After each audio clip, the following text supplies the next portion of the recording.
మీరు ఫ్లోలో అన్నారో లేదా పొరపాటుగా మిస్ అయ్యేది అది కానీ మేమైతే వాళ్ళలాగా బిహేవ్ తెచ్చుకోలేదు. ఎన్డీఏ కూటమి గౌరవప్రదమైన పాత్ర పోతుంది.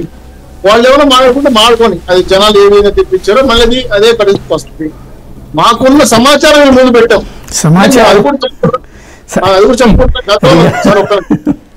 మాకున్న సమాచారం చెప్పాం అంతే. మీరు ఉంటారా మీరు కాపాడుకుంటారా నీ ఇష్టం.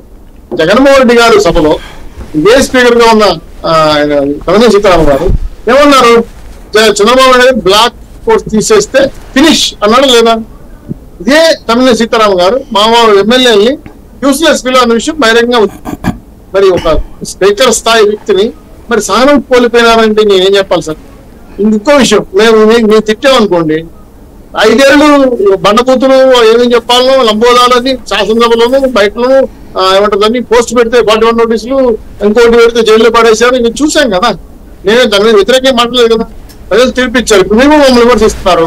నిన్న కూడా పవన్ కళ్యాణ్ గారు అసలు శాసనసభ నిద్రపోయినట్టు పోస్ట్ పెట్టారు. మేము అనలేదే. మీ ఇష్టం, మీ ఆలోచన, మీ విధానాలు. మాకు వచ్చిన సమాచారం ముందు పెట్టాం. అది దాన్ని కరెక్టా కాదని నిర్ణయించుకోవాల్సింది వైఎస్ఆర్ అంతగా కాదు.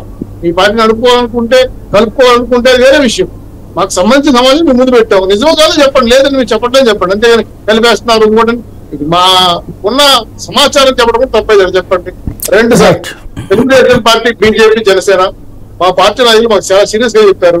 ఎవరిని వ్యతిరేకంగా దూషించండి సమావేశం అంటే దీంట్లో డిబేట్లో కానీ ప్రజా సమస్యలపైన మాట్లాడేటప్పుడు కానీ నేను రాజకీయ పరమైన అంశాలను డిస్కస్ చేస్తాం, శాఖాపరమైన విషయాలు డిస్కస్ చేస్తాం. తప్పు జరిగింది తప్పని చెప్తాం.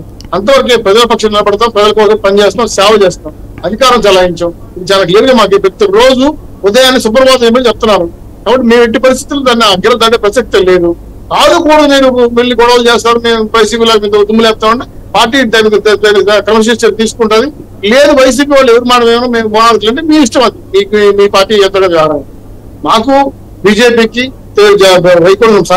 జనసేన పార్టీ నాయకులు కూడా ఒకటి మాత్రం తీసుకో సార్, అందరూ ఐక్యమత్యంగా ఈ రోజు రాష్ట్ర భవిష్యత్తు కోసం కష్టపడుతున్నాం.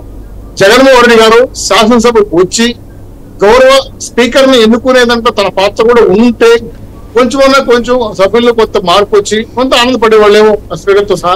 ఆయనే కొత్తగా స్టేట్మెంట్ ఇచ్చాడు. నేను జగన్మోహన్ రెడ్డి శాసనసభకు వస్తే నేను గౌరవిస్తానని ఆయన స్పీకర్ అన్నాడు. మరి మీ తమిళ సీతారామన్ లాగా బూతులు మాట్లాడలేదు, ఇబ్బంది పెట్టలేదు. సో వచ్చి తమిళ సీతారామన్ గారు కూడా ఫస్ట్ చాలా బాగా మాట్లాడారండి. తర్వాత స్పీకర్లు తర్వాత ఫ్యూచర్